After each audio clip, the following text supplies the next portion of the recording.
हमें आत्मा के कर्तव्य निभाने चाहिए। इस संसार में जब कोई व्यक्ति आत्मा के कर्तव्यों को निभाता है तो वह व्यक्ति पशुओं से, प्राणियों से ऊपर उठ जाता है। इस संसार में सब लोग अपने देह के लिए कार्य कर रहे हैं और ज्यादा से ज्यादा अपने देह से जुड़े हुए जो संबंधी हैं उनके लिए कार्य कर रहे हैं। आप देखिए, ये कार्य जो हम कर रहे हैं ये तो पशु पक्षी भी कर रहे हैं। एक पक्षी किसी को जन्म देता है तो वह छोटा सा बच्चा घोंसले में पड़ा रहता है और सुबह से लेकर शाम तक उस बच्चे अपने बच्चे के लिए भोजन, दाना, पानी जुटाता है। ये कार्य तो पशु और पक्षियों के समाज में भी है। ये कोई बड़ा कार्य नहीं है जो आज हम सब लोग कर रहे हैं, परंतु इसके साथ साथ इससे भी बड़ा कार्य यदि कोई है तो है आत्मा के धर्म को निभाना। क्योंकि हमारी जब मृत्यु होगी और हम जहां जाएंगे तो वहां पर यह नहीं पूछा जाएगा कि आपने शरीर के धर्म कैसे निभाए, वहां पर यह पूछा जाएगा आपने आत्मा के लिए क्या किया। तब हमारे पास उत्तर होगा, हमने इस शरीर को टिकाने के लिए बहुत धन कमाया, हमारे शरीर से संबंधी को के लिए इतना कुछ किया, लेकिन आत्मा के लिए कुछ नहीं किया। जब तक हम आत्मा के लिए कुछ नहीं करेंगे भक्तों, न तो जीवन में शांति आ सकती है, न सुख आ सकता है, और न तो मृत्यु के बाद भगवान की प्राप्ति हो सकती है। अतः भगवान ऋषभदेव अपने पुत्र को कहते हैं कि हे मेरे पुत्रों, यह मनुष्य जीवन मात्र पशुओं के तरह भोजन, पानी, सोना और विवाह करने के लिए ही नहीं मिला है। तब उनके पुत्रों ने पूछा, ये उपदेश सुनकर उनको बहुत आनंद आया। बोले, पिताजी आपकी बात समझ में आ रही है कि मनुष्य जीवन पशुओं की तरह जीने के लिए नहीं मिला, तो बताइए ये मनुष्य जीवन क्यों मिला? क्योंकि भगवान ने मनुष्य को कुछ विशेष बनाया है और मनुष्य को कुछ विशेष बुद्धि प्रदान की है। तो कहा ये मनुष्य जीवन क्यों मिला है? तब भगवान ऋषभदेव कहते हैं, तपो दिव्यम पुत्र कायेन सत्वम। हे मेरे पुत्रों, ये मनुष्य जीवन दिव्य तपस्या करने के लिए मिला है और हम लोग बिल्कुल इससे उल्टा कर रहे हैं, इससे ऑपोजिशन, इससे बिल्कुल विरुद्ध कार्य करें। मनुष्य जीवन मिला है तपस्या करने के लिए, त्याग करने के लिए, लेकिन हम लोग मनुष्य जीवन का इस्तेमाल भोगने के लिए कर रहे हैं। मैं कैसे इस मोबाइल को भोग लूं, मैं कैसे इस भोजन को भोग लूं, मैं कैसे शराब को भोग लूं, मैं कैसे सिगरेट को भोग लूं, मैं कैसे अच्छी तरह से किसी स्त्री को भोग लूं। मनुष्य जीवन ये भोगने के लिए नहीं। और यदि मनुष्य के पास सबसे अच्छे अच्छे बेटर भोग आ भी जाए तो मनुष्य के पास वो शक्ति भी नहीं कि उस भोगों को पूरी तरह से भोग पाए, क्योंकि ये मनुष्य भोगने के लिए नहीं बना है। राजा भर्तहरि जो हमारे गुजरात के राजा हो गए, उन्होंने वैराग्य शतक एक बहुत सुंदर ग्रंथ लिखा। उनमें उन्होंने कहा, भोगान भोगता वयमेव भोगता, कि मैं जब राजा था और उस समय मैं सोच रहा था कि मैं दुनिया को भोग रहा हूं, मैं सोच रहा था कि मैं संपत्ति को, अपनी पत्नी को भोग रहा हूं, मैं शराब को भोग रहा हूं, सिगरेट को भोग रहा हूं, लेकिन आज मुझे ज्ञान हुआ कि मैंने भोगों को नहीं भोगा, भोगों ने ही मुझे भोग लिया। हम लोग सोचते हैं कि हम सिगरेट पी रहे हैं, परंतु भक्तों सत्य बात तो यह है कि हम सिगरेट को नहीं पी रहे, सिगरेट हमको पी रही है। हम शराब को नहीं पी रहे, शराब हमको पी रही है। और ये ज्ञान एक दिन सबको होगा, लेकिन जिस दिन ये ज्ञान होगा ना, जीवन में हमारे पास समय नहीं होगा। आज जवानी के जोश में हम लोग ये भोग रहे हैं, पाप कर रहे हैं, लेकिन जिस दिन ये इंद्रियां शिथिल हो जाएगी, जिस दिन परमात्मा की कृपा से ये ज्ञान होगा, उस दिन सुधरने के लिए हमारे पास समय नहीं होगा। सूरदास जी कहते हैं, मन पछतई है अवसर बीते। बहुत पछतावा होगा कि ये गलत हुआ। क्यों? क्योंकि पाप करने के बाद सबको पछतावा होता है, परंतु व्यक्ति इतना अबुध है, इतना इंद्रिय जीत हो चुका है कि वे जानते हुए भी वो पाप से मुक्त नहीं हो सकता है। परंतु इन उपदेशों के द्वारा हमें हमारी इंद्रियों को वश में करते हुए ये जीवन भोग भोगने के लिए नहीं, तपस्या करने के लिए मिला है, ये सोचकर जीवन में दिव्य तपस्या होनी चाहिए, ज़्यादा से ज़्यादा तपस्या। इस संसार में हम जिसको भोग मान रहे हैं, जिसको हम फैसिलिटी मान रहे हैं, आज वो फैसिलिटी ही दुख का कारण बन चुकी है। आज से मुझे याद है कि आज से 10-12 वर्ष पहले ये मोबाइल नहीं थे, और आज एक ऐसी स्थिति आ गई कि व्यक्ति एक दिन भी घर से मोबाइल लाना भूल गया तो चैन से जी नहीं सकता है। बताइए, मोबाइल सुख का कारण है कि दुख का कारण है? पहले के जमाने में किसी व्यक्ति का संपर्क करने के लिए पत्र लिखते थे, 10-15 दिन के बाद वो पत्र मिलता था और व्यक्ति स्वतंत्र होकर घूमते थे। लेकिन आज मोबाइल किसी को स्वतंत्र नहीं रहने देता है, तुरंत व्यक्ति को बंधन में बांध देता है। ये तो मैं केवल मोबाइल की बात कर रहा हूं। आज इस संसार में प्रगति के नाम पर, प्रोग्रेस के नाम पर जितनी जितनी भोगनीय वस्तु बनाई गई है, ये सभी आज चिंता और फ्रस्ट्रेट का कारण बन चुकी है। भारत में तो अभी कम है, अन्यथा आप भारत से बाहर यूएस, अमेरिका, यूरोप में जाकर देखिए कि ये सब फैसिलिटी में रहकर आज व्यक्ति कितना दुखी हो चुका है, कितना चिंताग्रस्त हो चुका है, कितना फ्रस्ट्रेट हो चुका है। एक दूसरे को किसी के साथ हंसने का समय नहीं, सब लोग दुखी। एक व्यक्ति अपना दुख दूसरे के पास लेकर जा नहीं सकता, क्योंकि हम हमारा दुख दूर करना चाहते हैं तो किसी सुखी व्यक्ति के पास जाकर दूर होगा ना। सूफी ने बहुत सुंदर शेर लिखा, बहुत सुंदर। वो लिखते हैं, इस बस्ती में हमारे आंसुओं को कौन पोंछेगा, जहां देखो उनका दामन भिगा लगेगा। हृदय में चिंता है, आंखों में दुख है, आंसू है, और हृदय के दुख और आंखों के आंसू को लेकर हम किसके पास जाए? हम जिसके पास जाते हैं तो उनका दामन खुद भीगा हुआ है, उनकी भी आंखें भीगी हुई है। कौन इस संसार में हमारे आंसुओं को पोंछ सकता है?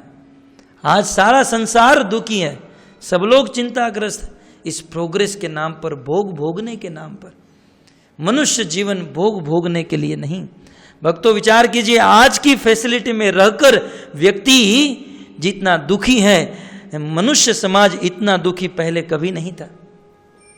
50-100 साल पहले खेत में काम करके किसान जो सुख का अनुभव करता था, आज करोड़ों की संपत्ति और धन धनाढ्य ऐश्वर्य के बीच में रहकर, एयर कंडीशन में रहकर भी व्यक्ति उतना सुख का अनुभव नहीं कर पा रहा है।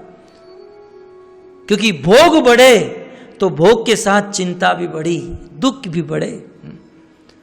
परंतु आज के मनुष्य को यह बात समझ में नहीं आ रही, और जीवन में सुख का कारण यह भोग नहीं, तपस्या है।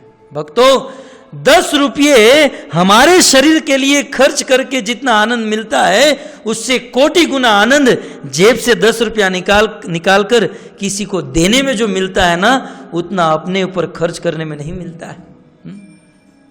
लेकिन किसी ने किया हो तो पता चले ना। मात्र बस हम हमारे लिए जी रहे हैं, लेकिन कभी दूसरों के लिए जीकर देखिए, जीने में कितना आनंद मिलता है, कितना सुख मिलता है। ये संतों का जीवन दूसरों के लिए होता है। और आज इस जगत में साधु और संत जो आनंद ले रहे हैं ना, वो आनंद करोड़ों अरबों में रहने वाला व्यक्ति नहीं ले रहा है। क्यों? क्योंकि संतों के पास कुछ नहीं, परंतु संत कुछ करते भी हैं, उनका जीवन दूसरों के लिए, त्याग। भगवान ऋषभदेव आज वही कह रहे हैं, तपो दिव्यम पुत्र कायेन सत्वम। हे मेरे पुत्रों, ये जीवन भोग भोगने के लिए नहीं, दिव्य तपस्या करने के लिए मिला। तब कहा गया कि ये तपस्या किसके लिए करनी चाहिए? तब भगवान ऋषभदेव कहते हैं, ये तपस्या विष्णु के लिए करनी चाहिए, भगवान कृष्ण के लिए करनी चाहिए। कई बार लोग सोचते हैं किसकी भक्ति करें। भगवान ऋषभदेव इसी उपदेश में कहते हैं, एवं मन कर्म वशम प्रयुक्ते अविद्या आत्मनि उपदीय माने प्रीति न यावन मयि वासुदेवे न मुच्यते देह योगेन तावत। संस्कृत के श्लोक है, भले श्लोक आपको समझ में ना आए, लेकिन कुछ कुछ शब्द तो समझ में आते हैं। इदम देह न मुच्यते, इस देह का उद्धार तब तक न मुच्यते नहीं होगा, यावत जब तक मई वासुदेवे प्रीति न जायते, मुझ वासुदेव कृष्ण में प्रीति उत्पन्न नहीं होगी। इस संसार में रहने वाले मनुष्यों का उद्धार, सुख, शांति और भगवत प्राप्ति तब तक नहीं हो सकती है, भगवान ऋषभदेव कहते हैं, जब तक मुझ वासुदेव कृष्ण में प्रेम उत्पन्न हो जाए, प्रीति उत्पन्न हो जाए। तब हमारे मन में अफसोस होता है, हाय रे हमारा जीवन संसार में प्रीति उत्पन्न करने के लिए इतना लंबा जीवन बीत गया, लेकिन सुख, शांति और भगवत प्राप्ति करने के लिए जो उपाय था भगवान में प्रेम उत्पन्न करना, ये तो आज तक हमने कभी किया नहीं। प्रीति न यावत, अतः मुझ वासुदेव कृष्ण के लिए तपस्या करनी चाहिए। तब मानो भगवान ऋषभदेव के पुत्रों ने पूछा, बुद्धिमान थे, बोले पिताजी हम आप, ये भगवान ऋषभदेव कृष्ण के ही अवतार है, बोले हम आपके लिए तपस्या न करें और अन्य दूसरों के लिए तपस्या करेंगे तो, हमारी पत्नी के लिए तपस्या करेंगे तो, हमारे पुत्र के लिए, और कोई बाबा बापू के लिए करेंगे।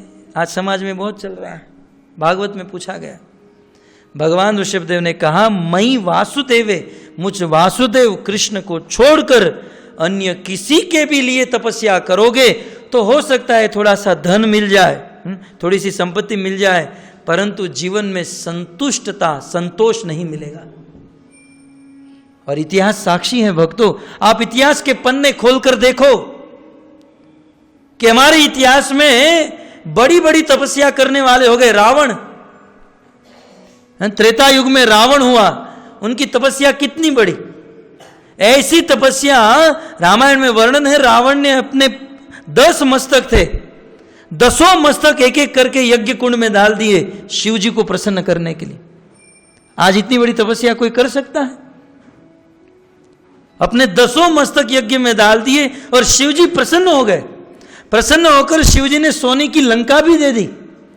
लेकिन ध्यान रहे भक्तों, थोड़ी सी भी बुद्धि रखते हैं तो इतनी बड़ी तपस्या शिव जी की करने के बाद भी रावण को लंका मिली, सोना मिला, पराक्रम और शक्ति मिली, लेकिन रावण को संतोष नहीं मिला, संतुष्टता नहीं मिली। और भक्तों, हमारे पास कितना भी कुछ हो जाए लेकिन संतोष नहीं तो जीवन में करा किराया के ऊपर पानी है। इस संसार में संतोष नामक धन सबसे बड़ा धन है। हमारे इतिहास में एक नहीं सैकड़ों दृष्टांत, हिरण्याकश्यप को ले लीजिए, भागवत के 7वें स्कंद में। ये हिरण्याकश्यप ब्रह्मा जी को प्रसन्न करने के लिए तपस्या। अब बताइए, शिव जी और ब्रह्मा जी के लिए को प्रसन्न करने के लिए तपस्या करते हैं, फिर भी संतोष नहीं मिलता है, तो साधारण जीवों की क्या बात रही है? हिरण्याकश्यप ने ब्रह्मा जी को प्रसन्न करने के लिए 36,500 वर्ष तक तपस्या की।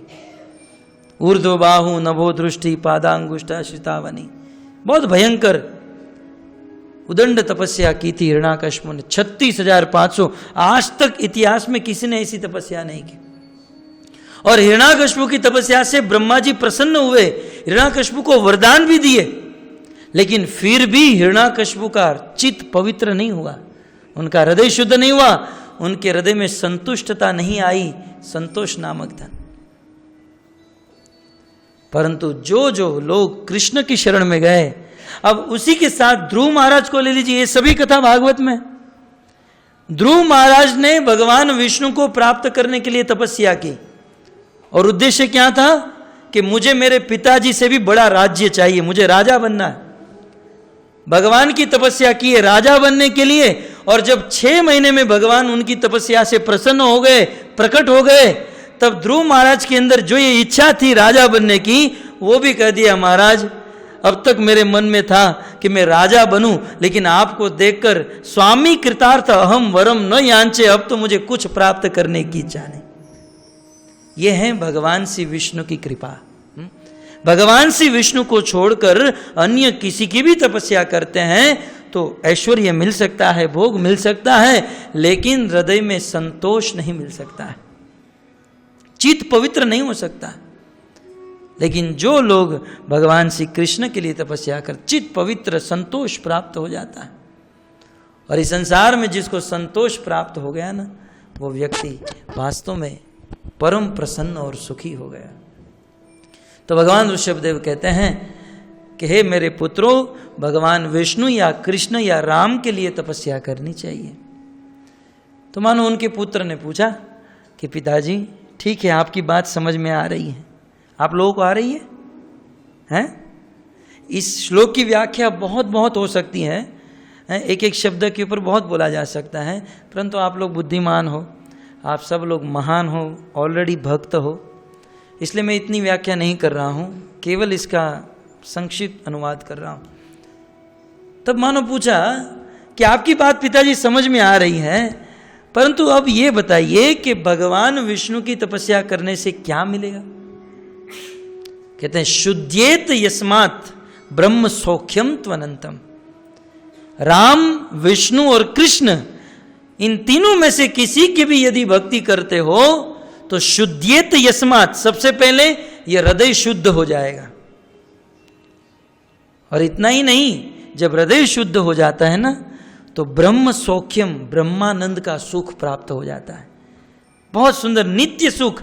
आज हमें जो सुख की अनुभूति हो रही है 2, 5 या 10 मिनट के लिए, आधा जीवन तो वो सुख को प्राप्त करने में ही बीत जाता है। सुख मिलेगा मिलेगा मिलेगा, और सुख मिलता भी है तो कितने समय के लिए। आज मैं आपको एक आज संसार की वर्तमान की बात बताऊं। आज के समय में पूरी दुनिया क्या सोचती है? पुरुष और स्त्री का संग ये सबसे बड़ा सुख है, और इसी के लिए लोग रात दिन मेहनत करते हैं। आज पुरुष और स्त्री के मैथुन को सबसे बड़ा सुख मानते हैं। इसके लिए कमाना, मेहनत करना, ये सब कुछ करने के बाद जब इस सुख को व्यक्ति भोगतने चलता है तो कितने मिनट, 2 मिनट, 5, 10 मिनट, और वो भी वास्तव में सुख नहीं है, वो इंद्रियों का दमन है। लेकिन संसार का जीव इस बात को समझ नहीं पा रहा है कि उसमें व्यक्ति का कितना पतन हो रहा है, उनकी स्मृति का नाश हो रहा है। आज कुछ लोग कह रहे हैं ना, हम लोग को कुछ याद नहीं रहता है, क्योंकि हमारी इंद्रियां हमारे वश में नहीं है, हमारे अंदर किसी भी प्रकार का तेज नहीं है। अतः एक व्यक्ति को चाहिए अपनी इंद्रियों को अपने वश में करे, और इन संसार का जो क्षणिक सुख है उसे छोड़कर नित्य सुख को प्राप्त करे। भगवान श्री कृष्ण की भक्ति करने से संसार का नित्य सुख प्राप्त होता है। इस प्रकार से भगवान ऋषभदेव ने बताया। तब उनके पुत्र ने पूछा, पिताजी अब आप हमें ये बताइए, अब ये सारी बात समझ में आ गई, मनुष्य जीवन क्यों मिला है, किसकी भक्ति क्या करना, लेकिन अगला प्रश्न हमारा ये है कि बताइए ये कृष्ण की भक्ति करने के लिए क्या करना होगा? क्योंकि जगत में तो सब लोग करते हैं, लेकिन आप बताइए कृष्ण की भक्ति करने के लिए। तब भगवान ऋषभदेव बहुत सुंदर बात कहते हैं कि हे मेरे पुत्रों, यदि आप भक्ति करना चाहते हो तो सबसे पहले महत् सेवा द्वार आहु विमुक्ते। आप भक्त बनना चाहते हो, भक्ति करना चाहते हो, कुछ नहीं, सबसे पहला काम क्या करना है? महत् सेवा, महताम सेवा। महत् माने महात्मा, महत् माने जो महान है, जो महात्मा है, जो साधु है, संत है और भक्त है। महत् सेवा, यदि महत् सेवा करोगे तो भगवान दूर नहीं। भक्तों, हमारे शास्त्रों में और संतों के द्वारा बार बार कहा गया है कि महात्माओं की सेवा करनी चाहिए। हम सब गृहस्थियों का कर्तव्य है कि संतों की सेवा करें, और संतों की सेवा करने से भगवान की प्राप्ति होती है निश्चित। जिनके घर पर संत का आगमन हो गया, निश्चित उनके घर पर भक्त का आगमन होगा। मैं अक्सर वो प्रसंग याद कराता हूं, जब हनुमान जी महाराज लंका में गए और सीता को ढूंढते ढूंढते रावण के घर पर सीता नहीं मिली, तब हनुमान जी महाराज विभीषण के घर पर गए, क्योंकि एक बहुत सुंदर पताका देखी, वहाँ तुलसी का पौधा देखा, सुंदर मंदिर देखा, हरि मंदिर तह भिन्न बनावा। तो हनुमान जी महाराज विभीषण के घर पर गए, पूछा, बताइए विभीषण जी आपकी रहनी कैसी है, आप कैसे रह रहे हो? विभीषण जी ने कहा, 32 दांत के बीच में जैसे जीव रहती है वैसे मैं रह रहा हूँ, असुरों के बीच में रहता हूँ। जैसे ये बोलने में थोड़ी भी मिस्टेक हो जाए जीभ से तो दांत के बीच में कच करके कट जाती है। बहुत चिंतित हूँ, टेंशन में हूं, दुखी हूं, क्योंकि भजन नहीं हो रहा। बच गया। प्रसंग को पूरा कर देते हैं। तो विभीषण ने, हनुमान जी महाराज ने कहा कि आप तो महान हो, राम की भक्ति करते हो। भक्तों, उस समय विभीषण जी ने कहा कि हनुमान जी महाराज, तामस वेश किछु साधन नाही, तामसी वेश धारण करके रखा हूं, अर्थात मैं असुर कुल में जन्म लिया, आसुरी कार्य कर रहा हूं और असुरों के बीच में रह रहा हूं, और इसी के साथ साथ किछु साधन नहीं, किसी भी प्रकार का भक्ति का साधन नहीं कर रहा हूं। मुझे तो बस यही है कि भगवान मुझे कैसे मिलेंगे, लेकिन आज मुझे पता चला कि मुझे भगवान मिलेंगे। अब मोहि भा भरस हनुमंता, सुंदरकांड है कि हे हनुमान जी महाराज, अब तक मुझे विश्वास नहीं था कि मुझे भगवान मिलेंगे, कि मेरे घर पर भगवान आएंगे, परंतु आज मुझे विश्वास हो गया कि मेरे घर पर भगवान अवश्य आएंगे, क्योंकि आज मेरे घर पर भगवान के भक्त आ चुके हैं। अब मोहि भा भरस हनुमंता, बिन हरि कृपा मिलत नहीं संता, क्योंकि बिना भगवान की कृपा से संत नहीं मिलते हैं, बिना हरि कृपा से साधुओं का संग नहीं हो सकता है। भक्तों, भगवान ऋषभदेव को पूछा गया कि भक्त कैसे बन सकते हैं, तो उन्होंने कहा संतों की सेवा करनी चाहिए। महान तस्ते, संतों की सेवा करने से क्या मिलेगा, ये भी पूछा। तब भगवान ऋषभदेव कहते हैं कि महत सेवा द्वारम आहु विमुक्ते, महत सेवा करोगे तो विमुक्ते, मुक्ति का द्वार खुल जाएगा।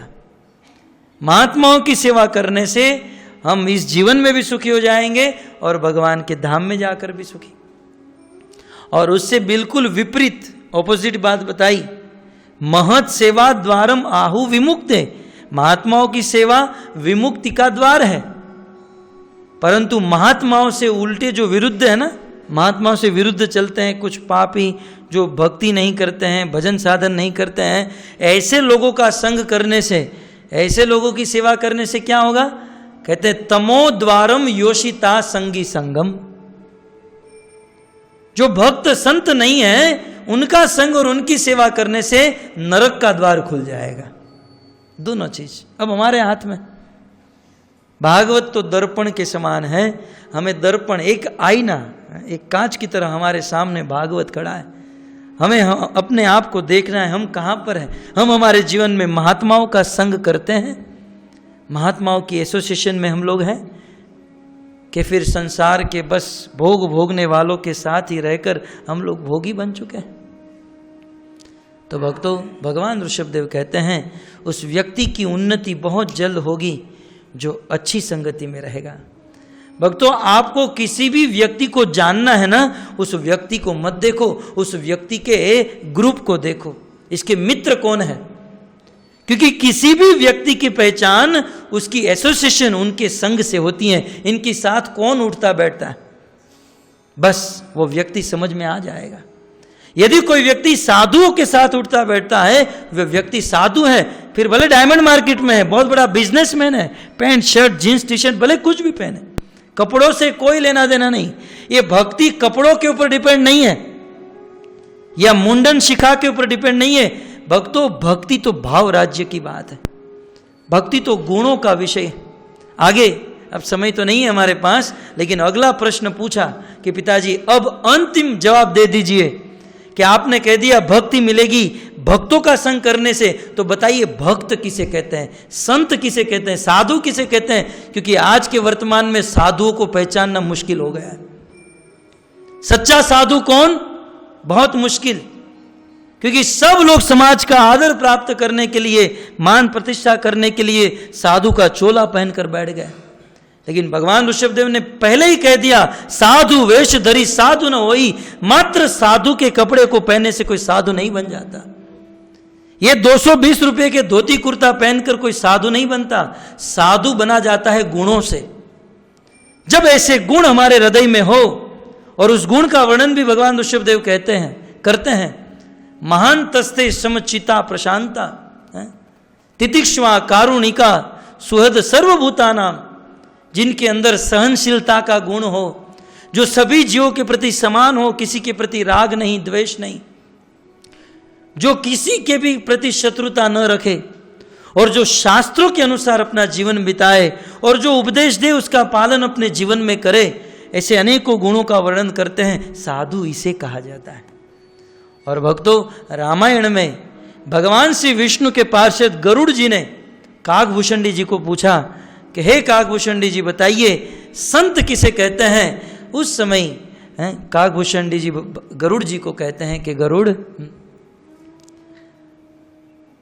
पर उपकार